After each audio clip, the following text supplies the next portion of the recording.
Clearly, the world still remains impacted by COVID-19, and it remains to be seen when and if a new normal will ever emerge. Just before Christmas, our Insights team released their latest consumer-facing study, Reality Check. To provide some context to our trends, we'd like to briefly share some of our findings which reveal how people are really feeling about life this year and what this all means for their media habits. Over to our Insights team, Julia, Josie and Ksenia. Thanks so much for that introduction, Sophie. And welcome to the first session in our launch event of Mindshare Trends for 2022. I'm Julia Ayling, Head of Research and Insights at Mindshare, and in the next 15 minutes or so, along with my colleagues Josie and Casey, we're going to be sharing the results from our report Reality Check 2022. So having a look at what life is going to be like this year, thinking about all the ups and downs, and starting to discuss the implications of all of these changes on our media habits. The last couple of years, let's face it, have been a challenge for just about everybody. We've been tracking the impact of the pandemic on all of those different aspects of life, on how it's affecting our values, our attitudes and our behaviours. And we've been looking at that since March 2020, an awfully long time now in terms of reports. We have seen fear, we have seen frustration, probably at quite high levels at the moment, and we have seen an awful lot of emotional exhaustion. It's no surprise really that people's resilience is low and that they're really struggling in terms of life. And the pandemic, I guess, has impacted across many different dimensions of our existence. We've seen it impact on things like how and where we work. We can see it shaping the way in which we shop, the things that we're interested in buying, and we can see it having an effect on our relationships and our home life. And all of these different dimensions in turn are impacting on our media relationships, on the kinds of things that we want to spend our time, our money, and to give our attention to. We're going to be exploring those over the next 15 minutes, and if you're interested in those themes in more detail, you can find them on our report, which is on the website, the Mindshare website, to have a look at and to read in a bit more detail. So, with all of this going on, it is no surprise that 2022 is still feeling an awfully long way from normal for many different people. Around half of us are actually in a pretty good place. So for them, the last couple of years has gone pretty well. Their finances are feeling healthy because of everything that's been going on with the pandemic.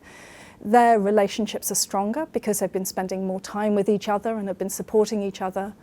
And in general, how life is feeling is going in the right direction. And even just looking at our most recent tracker data, something that was in field last week, we can see that that positivity is even stronger if we start to look that little bit more into the future. So that 5 in 10 rises to 6 in 10 if we ask people about summer 2022. On the other hand though, a third of us are feeling much more ambivalent about life. For them, I think it feels like there's been too many things that have gone slightly awry. You know, their hopes have been dashed too many times, they've been let down that little bit too often. So for them, they're very much in wait and see mode. They are not moving to any more optimism, any more of a more positive place until they are absolutely certain that life is really back on track.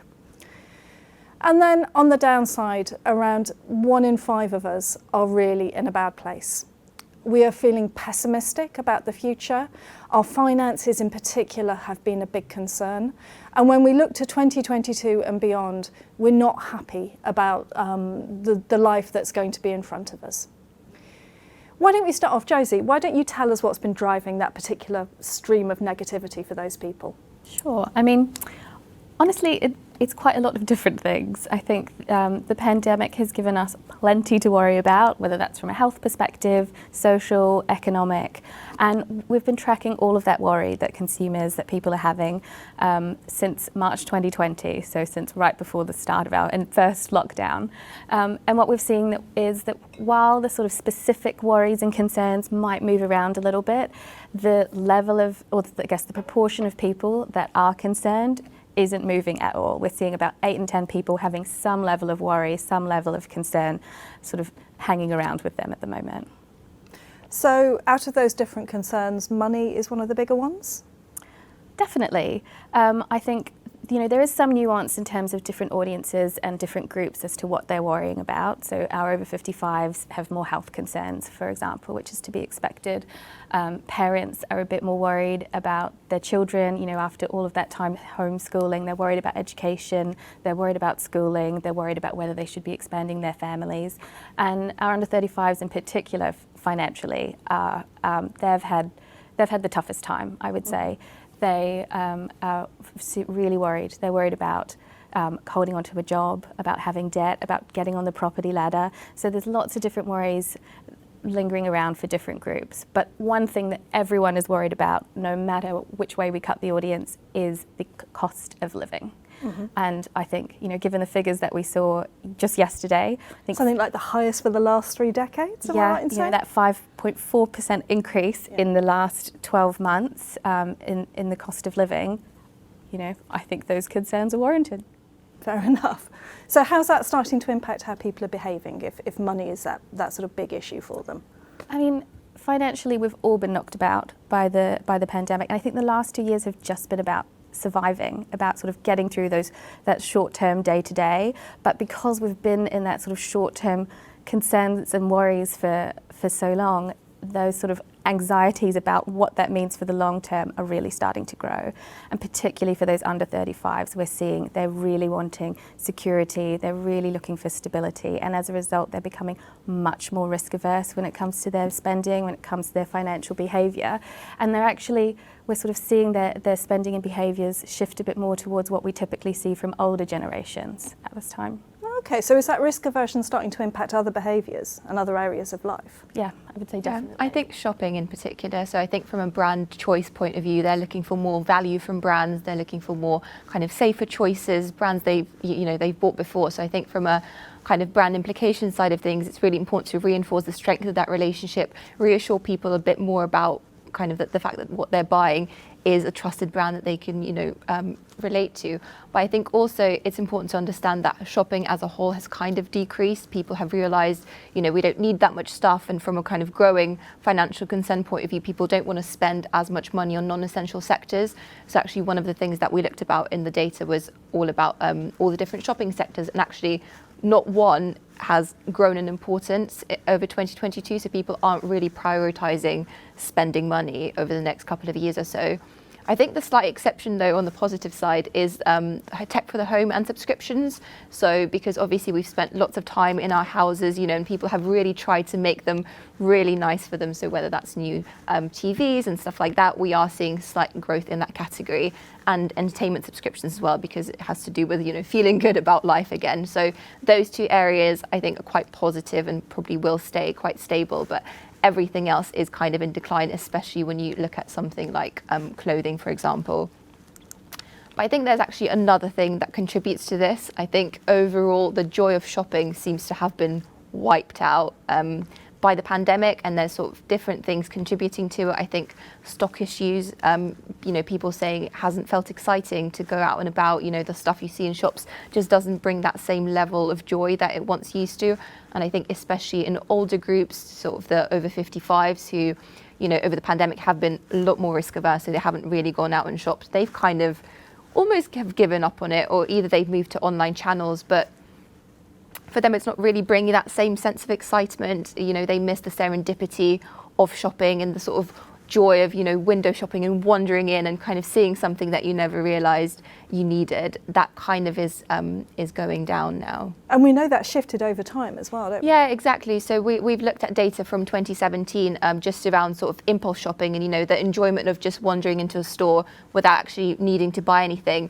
And actually now in 2021, at least when we did the research, we were in pre-2017 figures. So, but I feel like where, in 2019, as we can see, we were kind of at the height of, you wander into store, you kind of see what you like, but then you might buy it online. 2017, you couldn't potentially do that because, online channels weren't as developed. Where I feel like in 2020, the reason for these figures being low is just you don't even want to just wander around the shops aimlessly. You either go there with a mission or you just switch to online. Like there isn't that sense of just wanting to do it for the fun of it.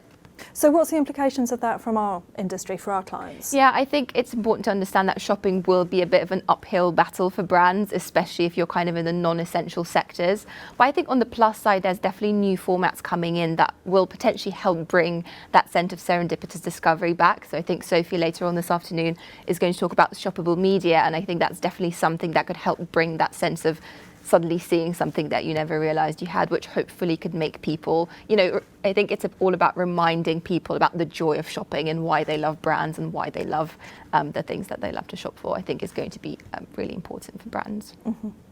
And how does that start to impact on shopping and climate change? We know they're very closely linked in terms of the more we buy, the more the impact. Can we see any impact on those wider values?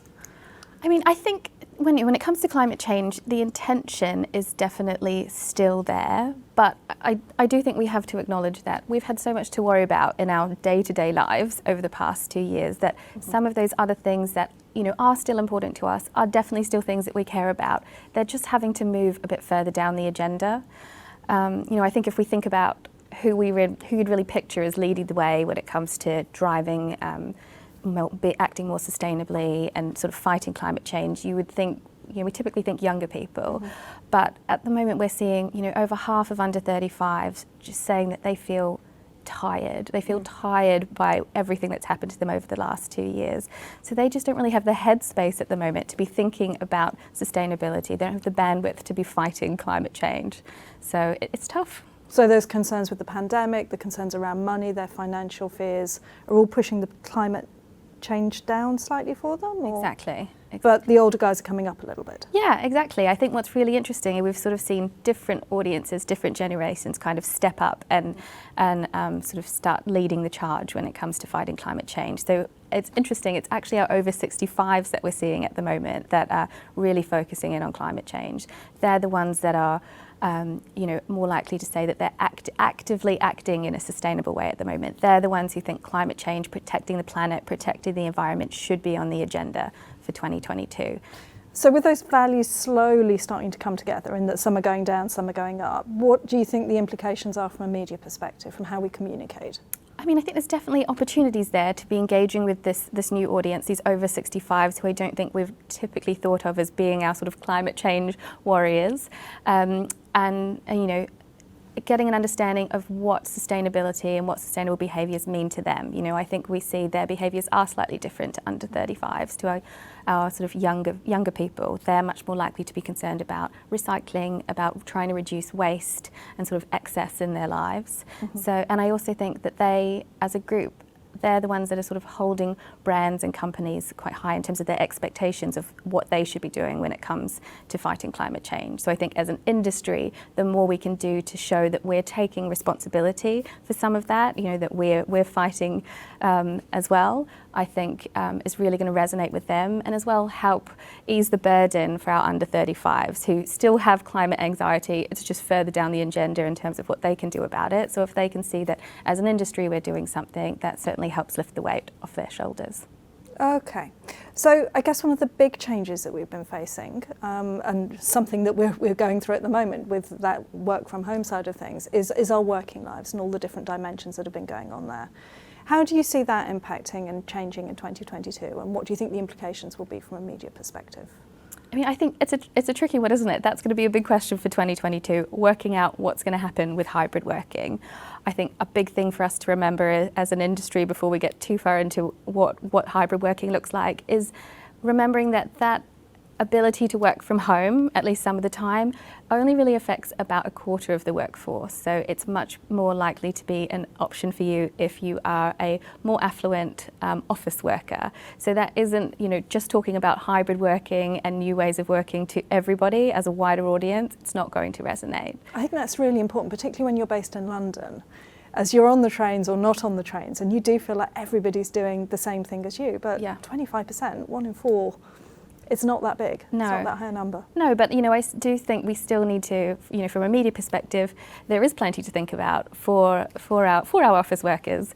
I think we really need to understand what that new commute looks like.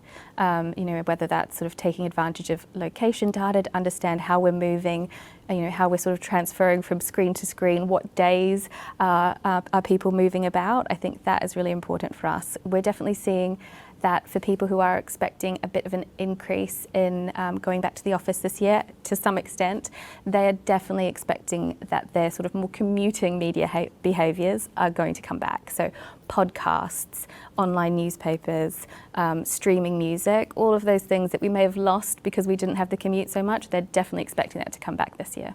Okay. And I guess the whole working from home side of things, the other element that we need to have a think about is the home and our relationship with the home and our relationship with the community. Casey, I know you've been looking at that side. Yeah, definitely. And I think as people spent more time at home, spent more time in the local areas, one of the really positive things that came out of it is actually that sense of community, and actually connecting with your neighbours for the first time, or even discovering what your local area has to offer. And I think, again, especially the under 35s who used to just commute to work every time, didn't really care about where they lived, didn't really bother to connect with, with their local area, have suddenly realised how amazing it is to know who you live with, and all of this like positive action that came out as a result as well. So people wanting to help out neighbours, support local businesses. There were some really lovely sort of positive things coming out of it. And I think it was kind of driven by that sense of belonging, or wanting to belong to a bigger part. Everyone felt so isolated during the pandemic that they were seeking the sense of connection. And what's really nice about it is that it did translate to a more positive life satisfaction as well. So looking back at kind of 2021 in review, people who felt part of their local community did report a higher score. But I think, again, in terms of implications for brands, it is helping people connect. So whether that's offline in their actual local areas physically, but even online and digitally. And I think one of our trends that we're talking about later today is actually this growth in online communities and people being more participating in different media and using those different channels to connect with audiences, connect based on interests or hobbies and things like that. So I think that's definitely something that we will see continue to growth, because that is one of the things that we know kind of bring people joy. So what else do we know is important from a joy perspective? You're going to share it with us? I think it's definitely a combination of all the sort of different factors that we've talked about. I think definitely finance and kind of level of financial concern definitely plays a part of which part of the scale you'll be on. So obviously if you're more financially secure, if you've got savings, no debt to worry about, you're kind of much more likely to be closer to the amazing sort of life satisfaction score. I think our relationships definitely play a big part. So having these strong connections with either your partner or your friends or even the local area, definitely, feeling part of a community. But I think it's all a little bit. So, things like work-life balance again. So ideally, you'd kind of want a mix of everything. But I think definitely finance, I would say, would be the biggest sort of determinant of how happy you think you will be moving forward. And of course, this is an area that we're really interested in and that we're going to be continuing to explore in our tracker over the coming year. So we have a tracker coming out in just a week's time. Please look out for that one. And we will then be doing a special financial cost of living tracker coming out February, March time. Thank you so much for paying attention, coming along to the session today. If you'd like to hear more about our trends, if you'd like to hear more about Reality Check as a report, please let us know. We'd love to come in and run a session with you and to have a look at your audiences in much more detail. Thank you so much.